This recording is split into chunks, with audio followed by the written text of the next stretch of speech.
hashtag C3T. You will now we're going to move on to the content. I prepared something from Wikipedia. Let's see if this is going to work out.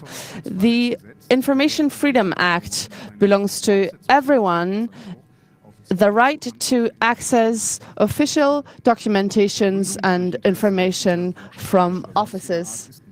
You do not need to give a reason for why you want to access that information. I thought you guys would be laughing right about now, but that didn't really work out. Oh well. I'm going to pass on the microphone to the people who know a little bit more about the Freedom of Information Act, the IFG in German. That's Arne Semsrott, Rainer Rehag, André Meister, and Anna Biselli, who are going to do this talk now. Hello. Hi, everyone. I'm afraid we're going to have to talk about this democracy. Don't worry, I don't want to start the general usual democracy discussion that was done in the media, whether or not you should be talking to Nazis or whether you should invite them. No, you shouldn't, but you should talk more important questions with regards to democracy, such as the question, how can you basically create a democracy that it benefits a lot of people and that it prevents racists and people from this conservative side how can we invest in democracy? And an important measurement of this is the Information Freedom Act, that on the country scale, it gives everyone the right to access information from the state and all sorts of information. You can, for example, call the city Tübingen and ask them what is the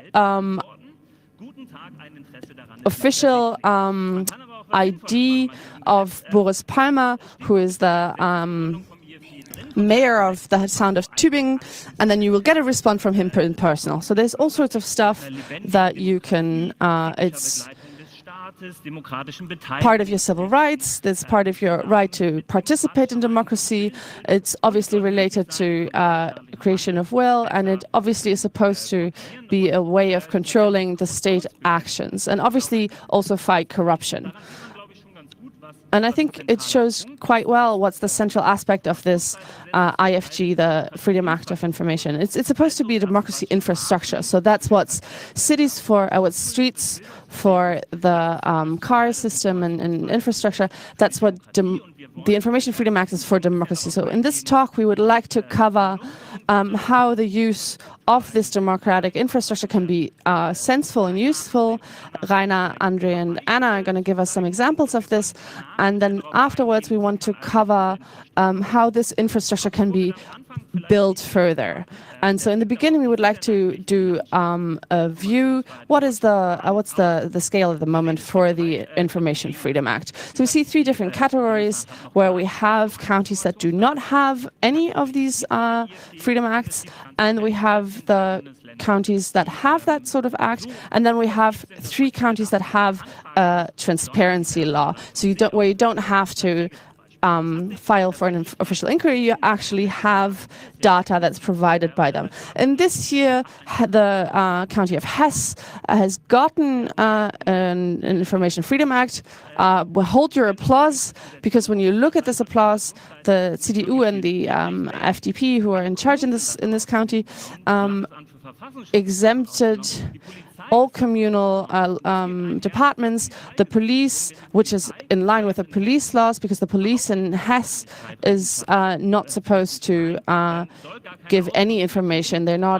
They're protected from this, and this is like a mystification of the police. And this categorization that we used in the past doesn't really work anymore. So for Hesse, we need a new categorization, which is what we like to call the so-called categorization of the Information Freedom Act. So they get their new category, which is IFG in quotation marks. Otherwise, there's a couple of things that were done, but not in the speed that we like. In Berlin, for example, we have the coalition that up to this point still does not have an example for a transparency law and Transparency Act in Berlin. That's why we are going to start to collect signatures in summer for progressiver Gesetzgebung möglich wäre, wenn eigentlich der politische Wille dafür da ist.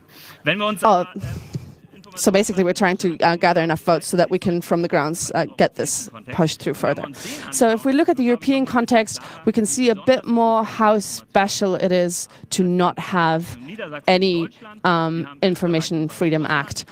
There's only White Russia, Austria, and Bavaria who don't have it, and Bavaria, Saxony, and Lower Saxony are the only counties within Germany, so they kind of align with White Russia. Und es gibt eine Besonderheit. And there's something special about the infrastructure of democracy in comparison to other infrastructures. It's not kind of something that's getting worse by the time it's being used. It just gets better by it being used. So that's why we want to, in detail, want to give you 3 examples of how you can use this infrastructure and how you can strengthen it.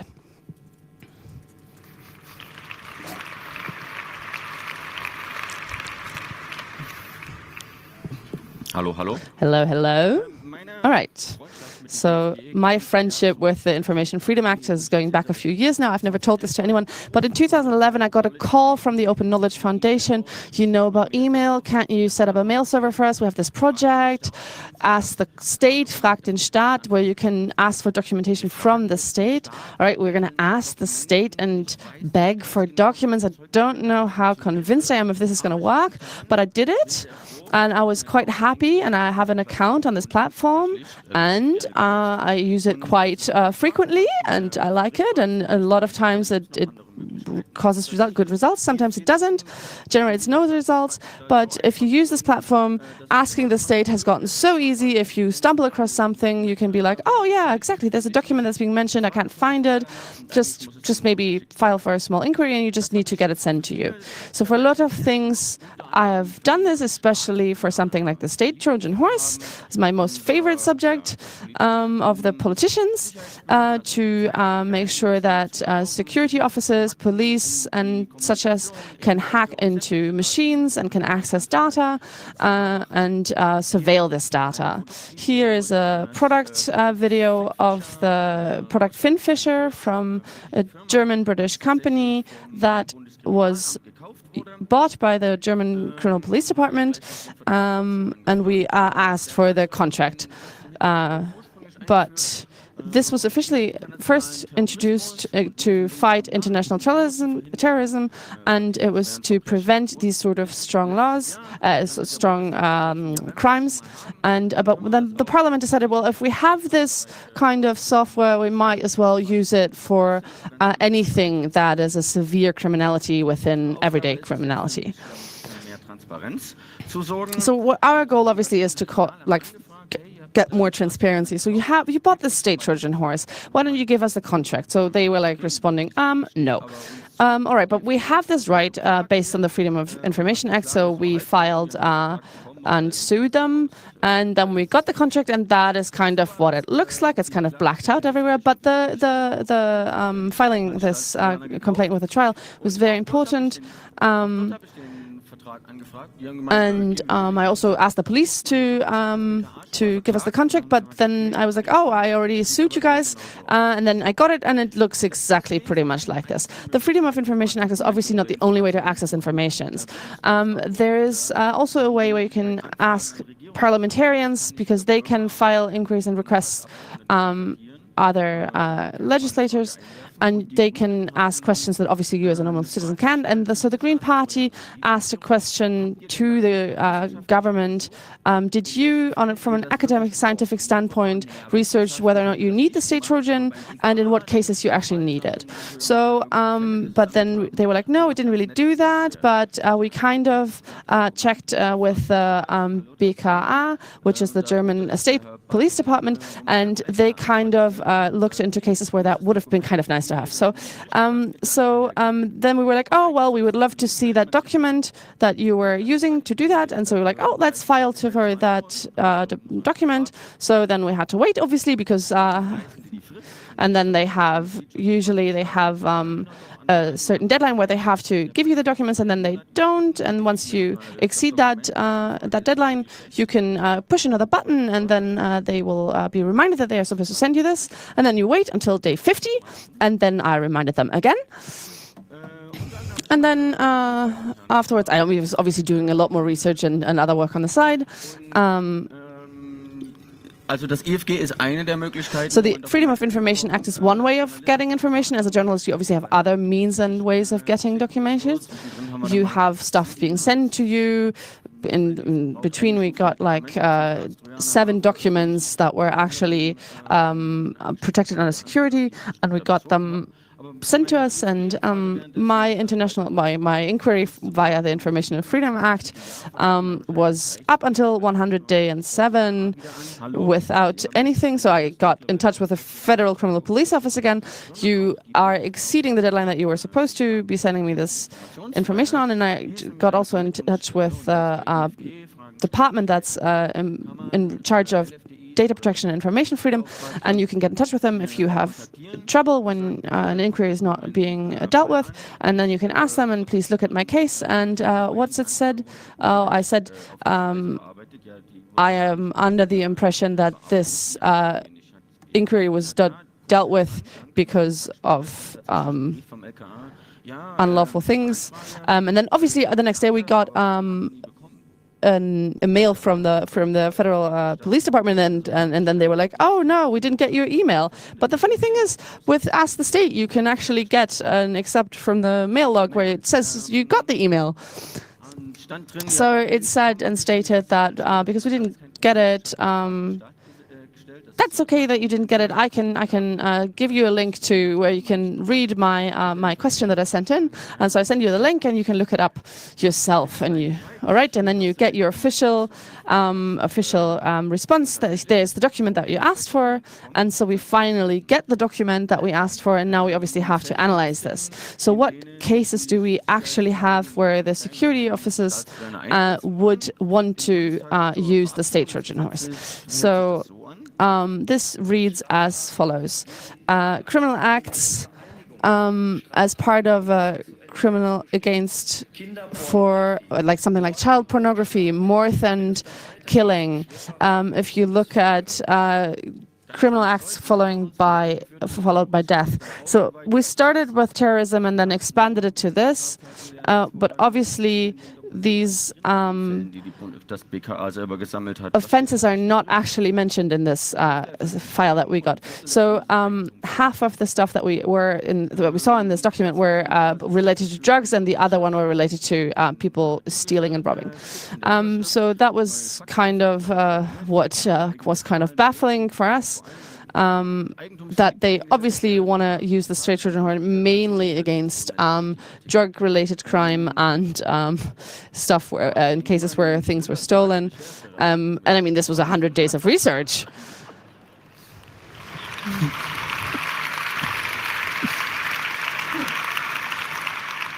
So if there's anybody else that surveillance measurements are only being used against terrorism and quite high crimes and strong crimes, this is what it's used against. So getting from hemp to BAMF, which is the Office for Migration, now on to Anna. Das Mikro, stimmt. Ja, oh, the microphone, yeah. Andre hatte schon gesagt, right. Es geht zum Andre already said we're going to move to BAMF, the Ministry for Migration and Refugees, which is my favorite German agency. And I think I also want to tell you about how you can create a personal relationship with institutions, which happens quite quickly if you continue to annoy them over the years. This started in 2015. That's when I asked the BAMF something for the first time. You may remember that's when a lot of people fled to Germany, and I wanted to know, well, what happens if someone has a hearing for the first time? What do people ask them about? I don't even remember why I wanted to know this, but I also wanted to have the earlier versions of these questionnaires that they use. So that was 2015, and then I got a call 2 days later by someone who was employed at BAMF and who was probably responsible for these FOIA requests. He was like, Ms. Biselli, do you really want to see all versions? But that's a lot of work for me. Oh, well, I guess, I already have some. Then maybe just send me the current one. And then it actually came a week later. I was enthusiastic. It was amazing. And it came in a digital version within a week. I thought that was fair. That was quite nice. That was my first request. Then I didn't request anything from BAMF for a while. But then it started again.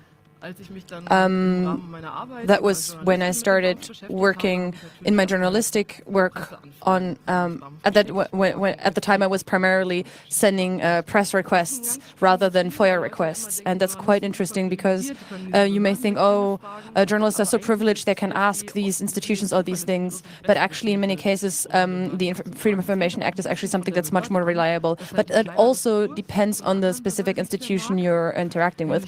Let's just have a look at the Ministry of Defense, which I also have to deal with sometimes, because the Ministry of Defense is a really great institution to interact with because they have a lot of humor, because sometimes they send you something and then they write on there by hand cyber information. I thought it was really nice that they wrote that on there by hand, because then you get a letter from them that says cyber information from the Ministry of Defense.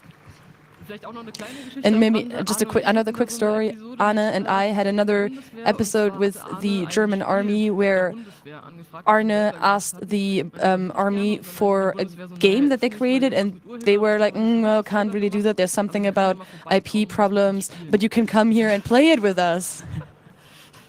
So Arne and I actually went to the German Army's canteen and played this game with a press officer and some other guy. We basically unpacked it unboxing-wise, like on one of those YouTube videos. And then at some point they were like, well, you know, these FOIA requests, they're pretty annoying. Can't you just send press requests? Well, no. FOIA requests are something that everyone should be able to ask, and we don't really like this whole thing about privileging the press. So in the case of the BAMF, you can also just send them press requests, and I knew there was a guidance that they'd given out that was something about speech recognition and speech analysis in terms of people who were requesting asylum. I wasn't quite sure what that said and what it was called, but I knew that it existed. So I asked for the title and asked them to send it to me. There was a press request. And they were like, no, that's only for internal use and not public. And then I was like, okay, guys, seriously, I've asked for other guidelines previously and you've given those to me, so I'll just send in a FOIA request. So I asked them in February 2018, said this is from 2017, and I got it around a week later, and I got it as an HTML file, which because it sent out as an email, which is helpful because I could see who it was sent to.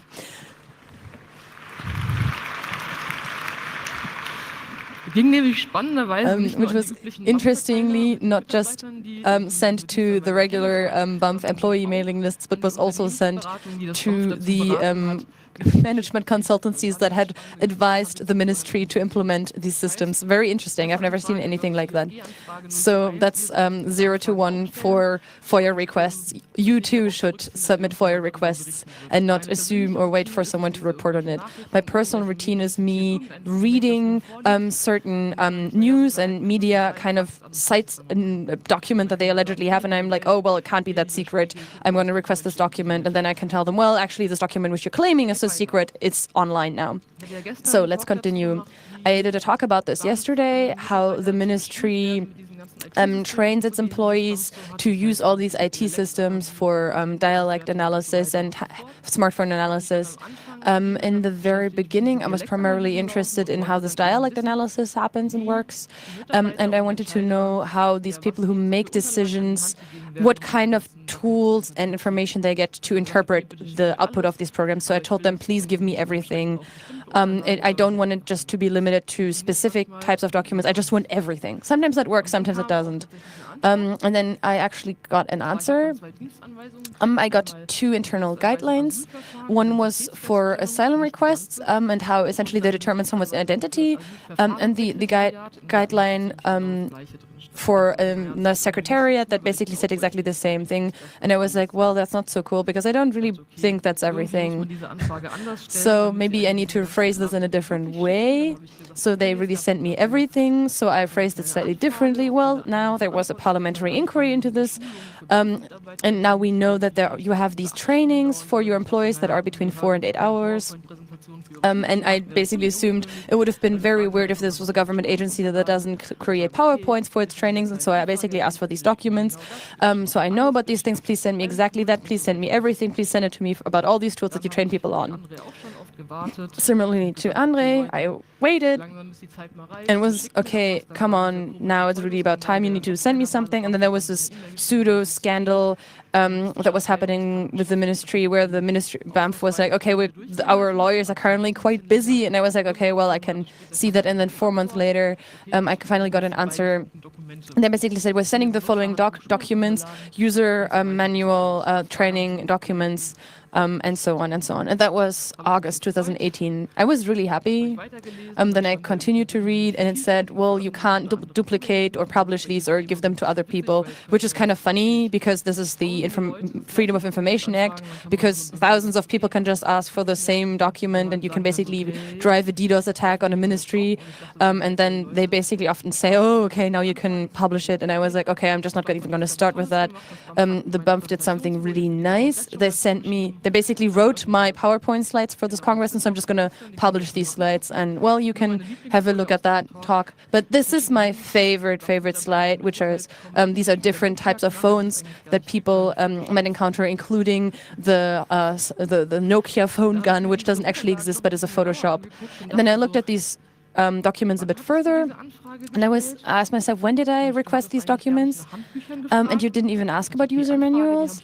And I was like, okay, I put out this request in April, and then you look at the dates here when these manuals were created, and this was in June 2018. Oh, that's so nice that even though that they basically created documents that tell me how to use these systems, even after I requested these documents. That's actually quite funny. You can now look at them on fragdenstaat.de. And most of these are basically copy-paste.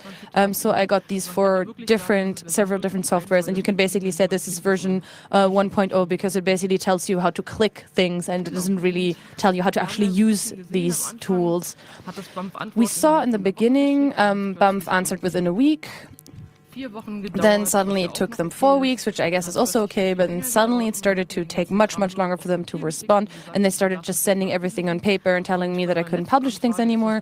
And for my last request, they had an even funnier idea, because I wanted to have their Dublin-related guideline, and they said, well, guidelines, we're going to include an IP clause and the intellectual property protection clause.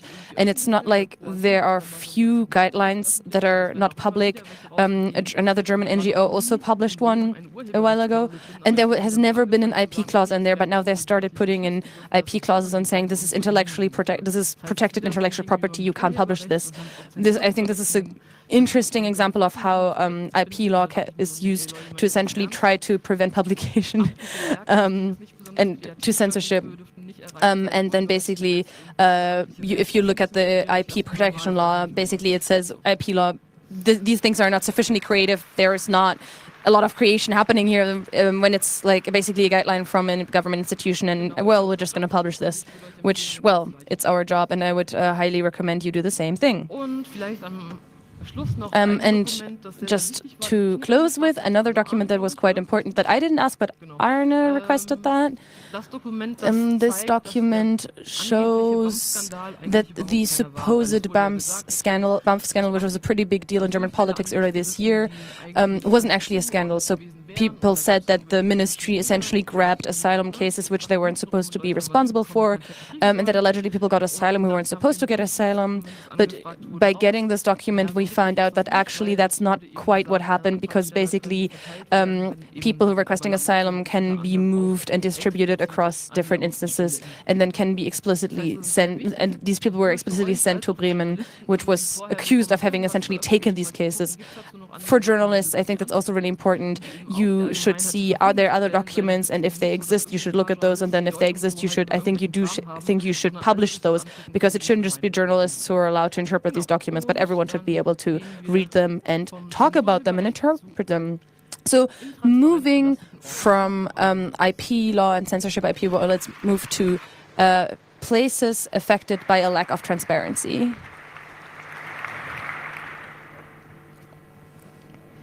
Hello? Hello? I'm speaking? Yes? There seems to be an audio issue right now. We can't hear the speaker terribly well. We have an audio angel coming to the stage. Oh, okay, nice, very nice.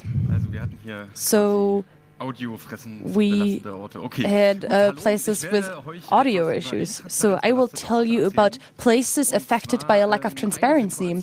There was one situation that happened in 2006, began in 2016. Sometimes these things take a bit longer, which is about the Riga Straße in Berlin.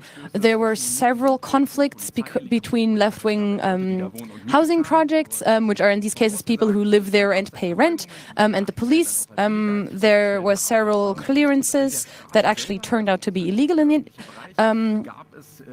and in this public area there was suddenly an immense amount of police control in these roads surrounding that area. What do you do if you don't understand what the state is doing? You submit a FOIA request via askthestate.de, and you ask them, well, what's happening with this allegedly especially criminal area, and what happens? What can the police do because you designate this area as especially criminal? And then they tell us, well, okay, so the legal basis that they're basing this on is the general police law.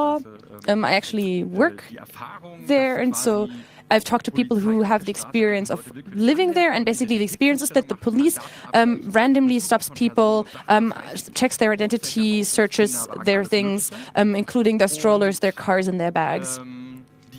And my FOIA request was actually denied because I asked what is actually happening there and why are they allowed to do this, was just denied without any waiting period. The justification was quite interesting. For one, they said the right to actually have insight into a document is only exists if it doesn't exist if this could prevent what the government is doing there from succeeding. And then it says that there is a severe threat to the general well-being. And I was like, oh my God, what are they doing there that they can't tell me about this? And then a few weeks later, you heard about from the media that they found weapons such as strollers and, well, yeah, words are the biggest weapons, I guess. And the justification of the police continued. They couldn't respond to this FOIA request because otherwise they would have to admit that this area is an area that's specifically affected. And saying that this area has a high rate of criminality would make people feel less secure. And people were telling me, basically, we have police cars here, we have hundreds of police people coming here, but you don't want to tell us on paper that we shouldn't feel safe in this area. So this whole thing, this feeling of insecurity that already exists, which is also created because people aren't told what's happening there. So the next justification was a postscriptum. The government's actions cannot be calculable or foreseeable. Okay. I don't know whether that was a conversation within that police itself, because sometimes that's, on the left we know what this looks like, but we were like, no, this isn't okay. We have to escalate. So we actually, with the aid of Ask the State, we went to trial and submitted a FOIA suit, and we sued the Berlin police and basically asked for them publishing these documents to finally tell us what actually is happening there, because you can't always afford a suit. We also asked for donations together with another NGO called FIF, and then we got another rejection from the police. And then we basically gave our question to our lawyer, including the justifications for the denials. And our lawyer, his reaction was basically, he was saying, well, there are severe possible consequences for the general well-being. And our response was, we just want to point out that the police Bremen also designates these dangerous areas and actually publishes the designated areas online, where you can check online on their website where exactly, including the number of streets and when these areas are designated as dangerous and which parts of the population are considered dangerous. And so the way the public well-being is limited, if you publish this information, can't be that bad if Bremen does it. But point 2, where they talked about how government's actions cannot be calculable or foreseeable, and our lawyer's response was basically, well, we're kind of astonished at this, where the people we're suing is essentially saying that state action cannot be foreseeable. They should maybe have a look at a general comment on on Article 20 of the Basic Law, which basically says exactly the opposite. The Basic Law is the German Constitution. I'm just going to translate this into non-lawyer German. One does not simply ignore a general comment on Article 20 of the German Basic Law. Fun fact, just on the side. So we sued the police while policemen and policewomen were basically complaining that they were being abused for an election campaign because they also didn't want to be there. So maybe sometimes you're actually on the same side as the police. And then mid-2017, there was an oral hearing. They answered 4 of our 5 questions, which included how areas were designated and the justification. But that wasn't 5 out of 5, so we didn't quite win. So basically, they said, well, 1.5 years later, we can tell you, yes, this area is specifically a dangerous area with a high rate of criminality. And we're like, oh, really? Thanks. Well, I guess at least you're being honest. But then finally, the extent, like how big this area was, that was something that was missing. And then we actually had these really weird scenes in this hearing. We were like, well, why can't you just tell us the exact extent of this area? You just tell us until which road, which street it goes. But all these criminals, if they knew where their line is, they would just move 30 centimeters and then they will commit crimes there and then we can't control them. Okay. Well, so I was thinking of this Simpsons scene, and this other point was, it was specifically about a housing project in Riga Straße, and there was like, how do you move crimes that happen around a housing project, which is static, but well, so result for now, or at that point, was that there was a structural improvement. That was obviously not just because of us. There were other people who were working on this and other people asking for this information. But the Red-Green coalition in Berlin actually changed the guidelines. The date is a bit confusing. This was after our hearing. And they basically said, well, yeah, these areas designated as having a high rate of criminality and of dangerous areas, all of this will be published live now. And will be published online. So there are actually structural changes and this information is now available freely online. That's pretty cool. We also had media coverage about this before. And now we are appealing this decision, and this appeal is ongoing, and as started 2016 and is ongoing as of 2019.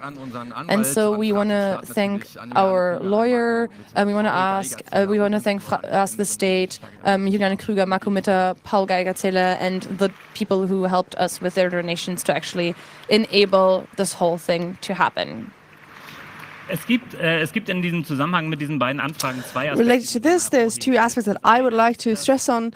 One, the information is interesting that you gain, but also the information that you don't get.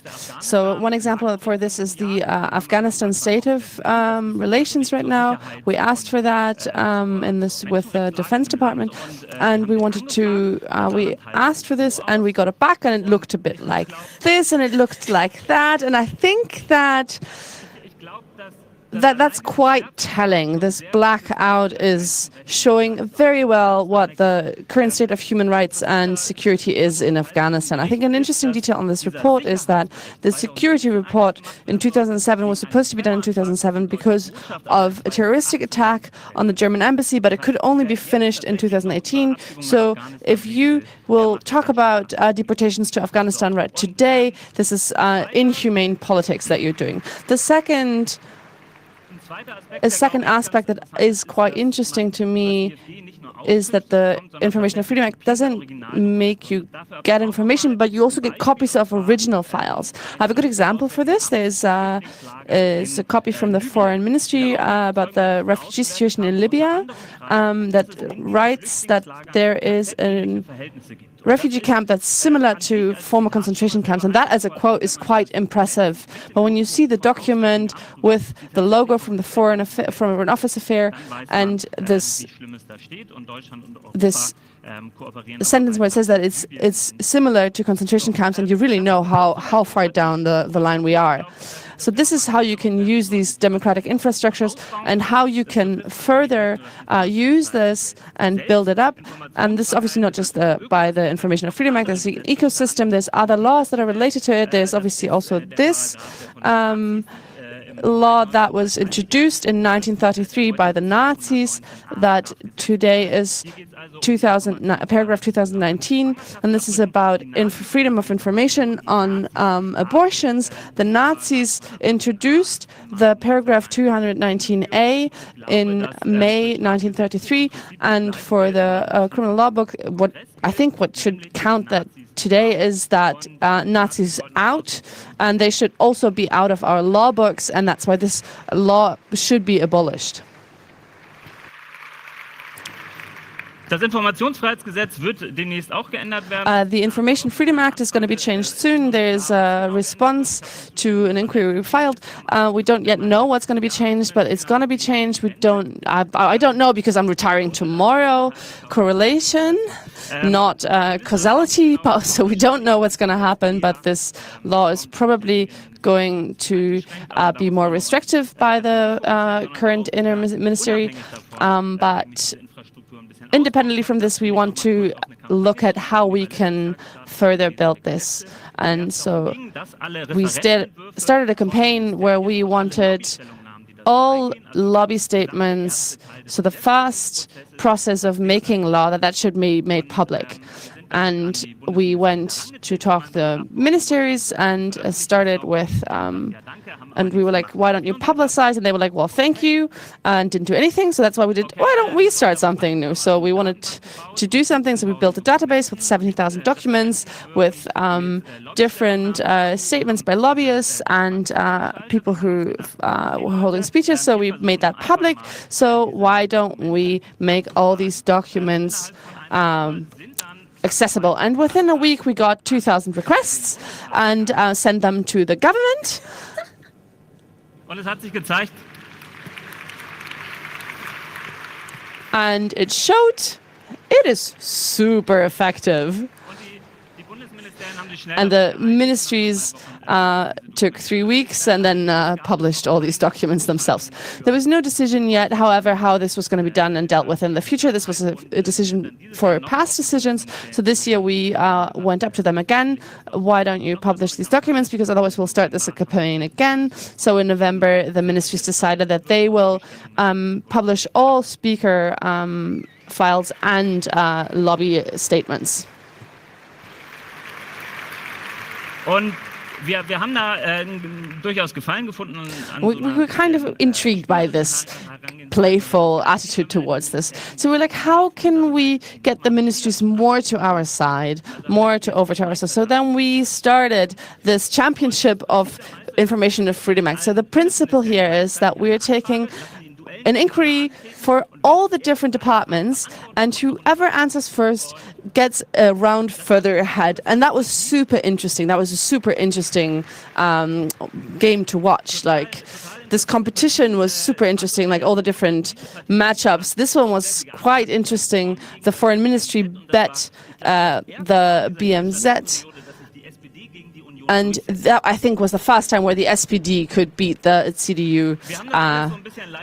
And we tweeted about this live, and we tried to kind of draw in the ministries, and all of them responded. It was super interesting. There was a ministry that within a day they responded to us. So they really took well to our playful attitude towards this. So we tweeted that, and we're really excited. A day after Horst Seehofer reached the semifinals, and Horst Seehofer responded with a GIF. And in round 2, I think there was one ministry that called me, and were like, did you get it? Did we get one further? Did we get a round further ahead? It was brilliant. And then we did a trailer for the finale because we wanted to show this, but I think the GEMA is somewhere in the room, and we can't play this music because otherwise we'll have to pay a fine. So that's why we're doing the music live for you now, because then it's prevented from us having to pay GEMA. And GEMA needs to die so that we can finally stream this and you don't have to listen to us humming. Are you ready?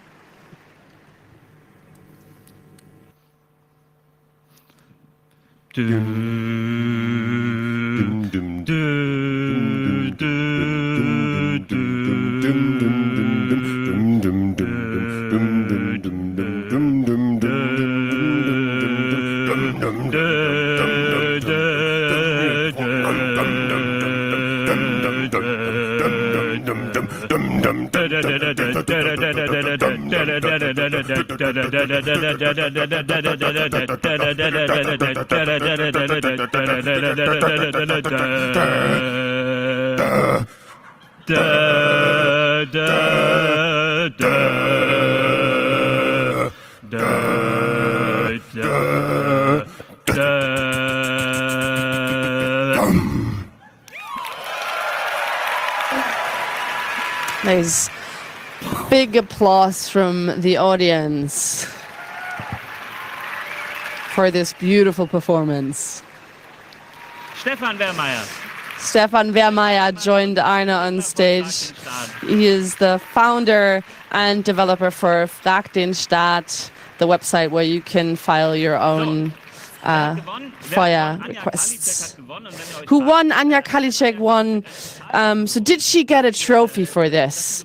For winning? Yes, of course she got a trophy. The trophy looked something like this. All right, so the most interesting aspect of this story is that how these ministries in social media were acting, especially the Ministry of the Interior. That was all happening at the same time to the master plan of migration, to this affair. For many times we tried to request this, and then we leaked that. There was the CDU version and the BMI version.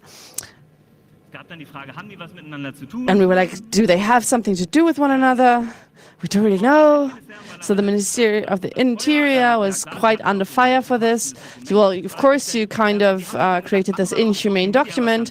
All right, let's do something great new on social media. So we created this new hashtag called Ask the Minister. So all people could send a tweet to the Ministerium for the Interior, and he answers them personally. And the question most asked was this one. Nämlich so, diese Frage stellt sich nicht. Und ich glaube, damit ist diese Pseudotransparenz. How do you want to respond to this question? And then the response was, this is a question that we don't really ask. So this has nothing to do with freedom of information. So we're going to look at this a bit closer, and we're like, what are they doing on Twitter a lot more? What they do quite often is they ask users if they could send them a direct message, a DM. So we were like, let's get the DMs. Brilliant. Why can't we? We can ask for emails. We can ask for DMs. So the Ministerium of the Interior said no. So we were like, no, hashtag sue the minister. So we filed suit against the Ministerium for the Interior, and I think this inquiry, this FOIA request, and the suit that we brought about is very interesting. It's not just about the general, about private platforms such as Twitter, Facebook, WhatsApp groups should be accessible. For now, the focus is very much towards the physical file, and that's obviously not very contemporary anymore. And the suit so far has this correspondency does not have to be filed with the same kind of carefulness. And you can see quite well what their attitude towards it is. You don't really have to file your you don't have to do due diligence anymore for the kind of conversations that happen on these private platforms. So the most German thing that exists is that German offices from acts from Germans abroad and in the state do due diligence. Sorry, guys. So, I mean, obviously, we hope that in the next year that there's going to be a trial, and there's a few suits that we brought to the end. We had the Parliament of Rheinland-Pfalz that did not want to hand over files for us. From all sorts of parties were fighting that. And we won, and we won in the first instance and the second.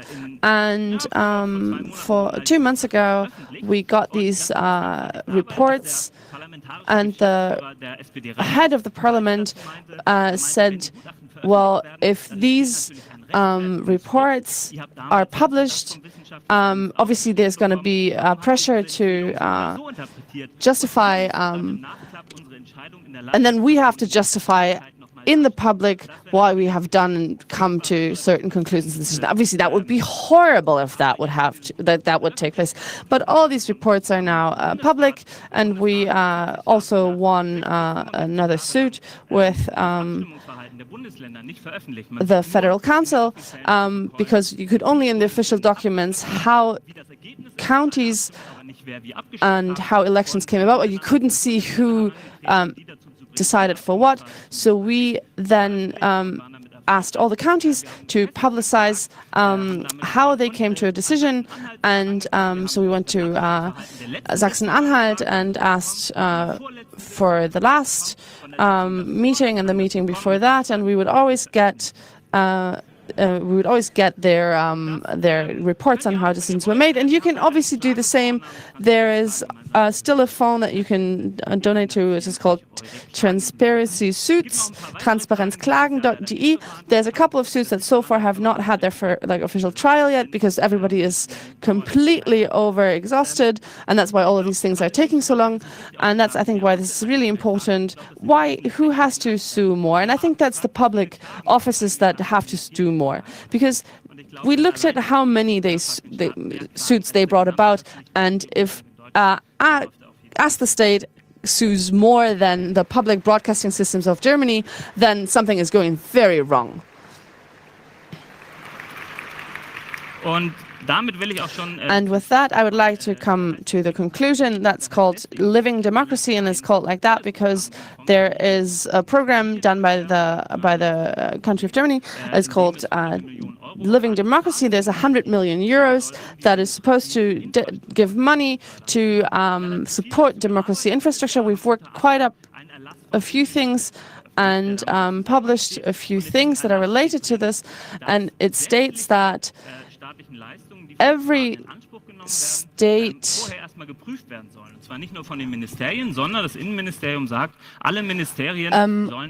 the inappropriate usage of public provisions doesn't only have to be effectively excluded and prevented, but the ministries basically also are allowed to look into this. And these different ministries use this quite a lot.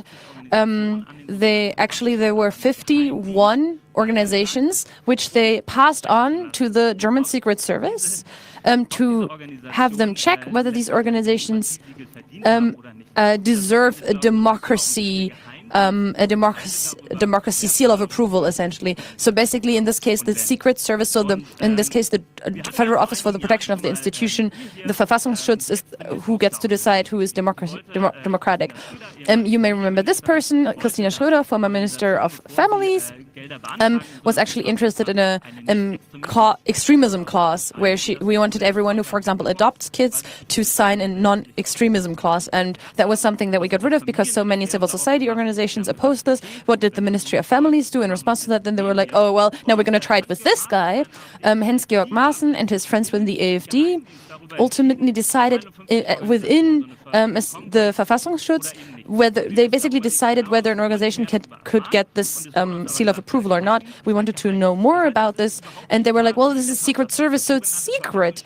So we don't even know how this so-called Office for the Protection of the Constitution actually decides whether an organization gets the seal of approval. They just get a yes or no. They give that to the Ministry of Families, and there's basically a black box. We don't know how these decisions are made. So we approached the ministry again and basically asked for the names of those 51 organizations. They refused, they rejected that request, and I was invited into the Ministry of Families to the person who was in charge of the relevant section of the ministry. He was like, please distance yourself from this request because it wouldn't be good for anyone involved in this if this came out.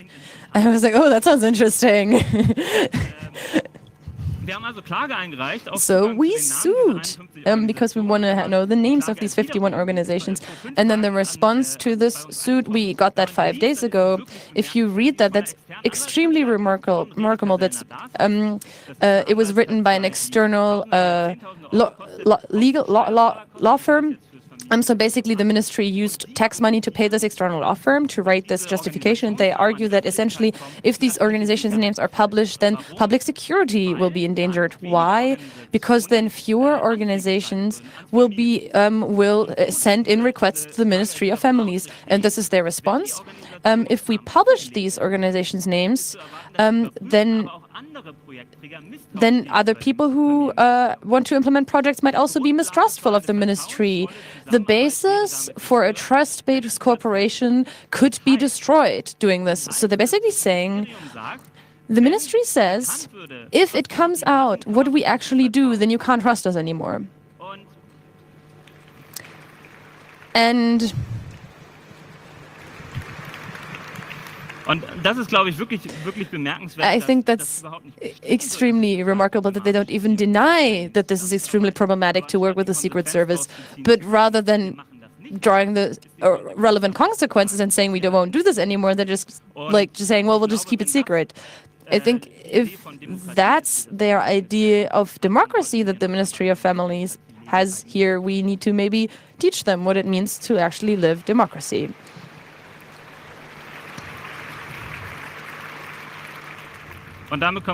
And that's we're going to get to our concluding section with that. We have a pretty big backlog of investment. I think that's what you call these things. When you talk about, for example, internet infrastructure, I don't mean this just in a financial way, but also in a practical way. Because the democracy infrastructure gets better when you use it. So if you ask, if you sue, this infrastructure improves. We can do that together. And with that, thank you very much.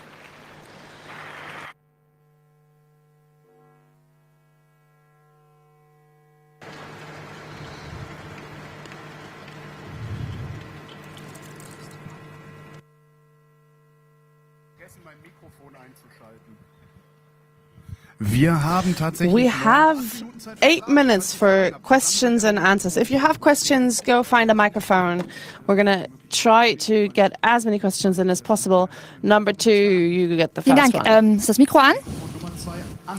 Ich schnack hier einfach weiter rein. Ja. Vielen Dank erstmal für den Talk. Es war sehr erfrischend wie immer. Ihr macht geile Arbeit. Ganz kurze Frage, Anne. Du hattest diese Folie gezeigt, wie viele andere Klagen ihr noch am Laufen habt. Da habe ich gesehen, dass ihr eine Bergbaugesellschaft verklagt. Kannst du dazu ein bisschen was erzählen? Das hat mich neugierig gemacht.